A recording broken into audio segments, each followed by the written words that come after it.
오늘 주제 뭡니까? 사전투표 의혹, 이 앞뒤, 맥락 이런 것 좀 짚어볼까 싶어요. 네, 네. 총선 이후에 야권 일각이라기보다는 야당 지지층 일부에서 이제 사전투표 조작 의혹 이런 걸 이제 펼치고 있지 않습니까? 왜 이런 이야기가 나올까 하는 건데, 일단 이번 총선에서 사전투표 위력이 컸어요. 전체 유권자 26.7%가 사전투표를 했는데, 이게 투표를 한 사람이 66.7%입니다. 그러면 투표자 중에 40%는 사전투표를 한 거예요. 그렇죠. 4대 6이니까 이건 예. 뭐 거의 1차 투표, 2차 투표 맞아요. 정도로 비중이 높아진 거고, 그리고 또 하나는 이제 전국적 현상인데, 사전투표에서는 여권이 거의 많이 앞섰다. 그랬죠. 특히 접전지의 경우에는 본 투표에서는 야당이 앞섰는데 사전 투표함을 열어보니까 이제 뒤집힌 곳도 상당수가 있었거든요. 그래서 더더욱 의혹이 나오는 거죠. 그렇죠. 근데 예. 이제 제가 뭐 여기서 그걸 뭐 구체적으로 설명하고 논파할 건 아닌 것이고, 근데 왜 진보 여권이 이제 앞섰냐 이런 기류는 이미 보인 게, 전국적으로 투표율이 비슷합니다. 이번에 보면요. 예. 거의 차이가 없어요. 근데 사전 투표율 차이는 꽤 있었습니다. 호남권에 비해서 영남권이 많이 뒤처졌어요. 그래서 영남권에서는 본투표 비율이 높아가지고 투표율은 거의 키 맞추기를 했거든요. 그렇다면 우리가 유추해 볼 수 있는 게, 사전투표에서는 아무래도 보수표보다는 진보표가 더 많이 나왔을 것이다. 예. 그리고 이 사전투표라는 것은 부동층보다는 이미 결정한 사람들일 가능성이 높은 거 아니겠어요? 네. 그런데 뭐 조작 의혹 이런 건 또 뭐온 거예요, 그러니까?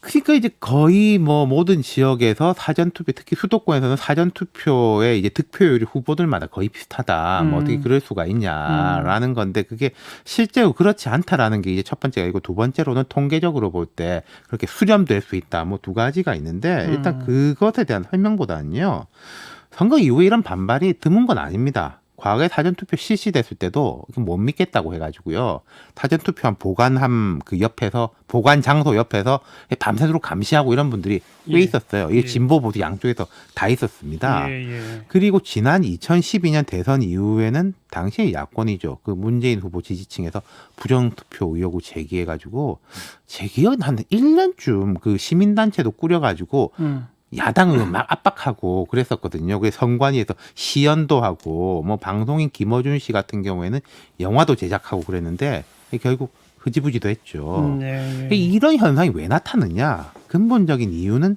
열패감, 상실감. 나는 안 믿긴다. 내 주위엔 다 우리 이쪽 찍었는데 저쪽 표가 왜 이렇게 많이 나오냐. 그런 심리들이 누구나 다 조금씩은 있어요. 그리고 뭐 세월호에 대해서도 고의 침몰설 이런 거 아직 그 제기하는 분들이 있지 않습니까? 네. 항상 나오는 얘기지만 항상 근거 없었던 거잖아요. 그렇죠. 앞서 말씀드린 대로 이제 2012년 대선 이후로도 이제 그런 단체들이 이제 상당히 오래 활동했고, 이게 문제가 뭐냐면은 이런 분들이 대체로 열성 지지자들이에요. 행동력이 높아요. 목소리도 커요. 그러니까 실제 비중보다 과잉 대표되는 게 있는 거죠. 근데 이런 목소리에 현역 정치인들이 압박을 받아요? 제가 이거 보니까요, 그 SNS에 가가지고 막 엄청나게 이제 댓글을 달고 있습니다. 뭐 이런 게 있는데 왜 안 해주냐. 이런 얘기에 오히려 동조하면 더 중도층으로부터는 멀어지는 거 그렇죠. 아니에요? 그러니까 지금 야권 주류를 보면은 뭐 홍준표 전 대표 밑에 댓글 막 이렇게 달아놓으니까, 홍준표 전 대표는 간단하게 저는 이겼는데요, 뭐 이렇게 달아놨더라고요. 일축인 거죠. 이준석 비대위원 같은 경우에는 말도 안 되는 소리다. 그럼 나하고 공개 논쟁하자. 이렇게 장을 펼치고 있고, 예.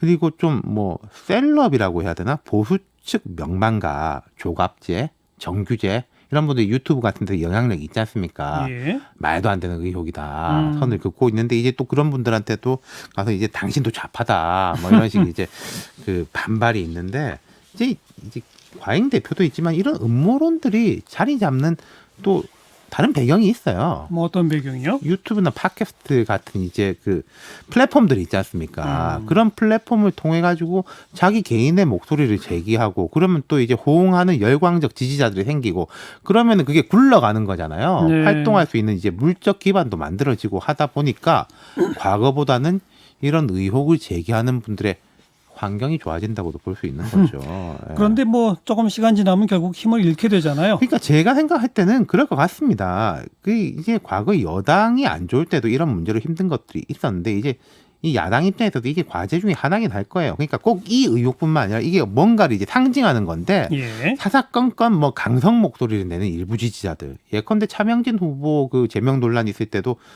뭘 잘못했냐. 좌파들은 전투력이 강한데 우파들은 전투력이 약해서 문제다. 이런 주장하는 사람도 있었거든요. 그렇죠. 이런 분들하고의 이제 거리두기가 필요하다는 거죠. 그 예. 거리두기의 방법이 있을까요? 이게 이제 첫 번째는 좀 시간이 해결해 줄 문제이기도 하고요. 두 번째로는 미래통합당 나아가서 보수 진영이 빨리 정비를 하는 게 필요할 거예요. 그러니까 리더십을 구축하고 정상적인 의제를 가지고 논쟁을 벌이면은 이런 이슈가 차지할 공간이 자연스럽게 줄어드는 거 아니겠습니까? 뭐 우리가 혁신을 어떻게 할 것이냐, 뭐 비대위원장 이 사람이 맞는 것 같다, 아니다 이 사람이 맞는 것 같다라는 게 이제 말하자면 정상적인 논쟁거리잖아요. 근데 그런 그- 논쟁거리 빨리 올려야죠. 그 정상적인 논쟁 지금 아직 제대로 정리가 안 되고 있죠. 그러니까 아까 이제 김종인 전 위원장을 예. 이제 뭐 비대위원장으로 하느냐 마냐의 건데 제 생각에는 며칠밖에 안 됐어요.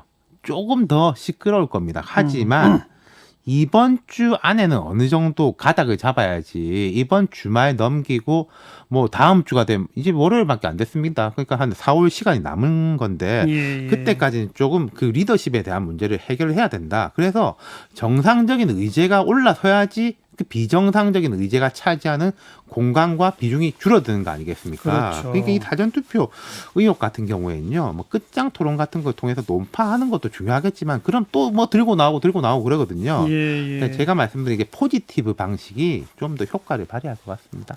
하긴 지금 선거 끝난 지 며칠 안 됐어요. 네. 오늘 그 며칠 사이에 이 당이 다음번 정비하는 모습을 갖출 수 있었다면 선거 결과 이렇게 지지도 않죠. 그리고 이게 그걸 딱 준비하고 있다가 치자마자 뭘 내놓는 것도 그럼 말이 안 이상하긴 돼요. 하죠. 예. 예, 시간이 좀 걸릴 수밖에 없죠. 예. 자칫하면 많이 걸릴 수도 있는데요. 오늘 미래통합당 의원총회에서도 이제 사전투표 의혹을 제기하는 의원들이 있었어요.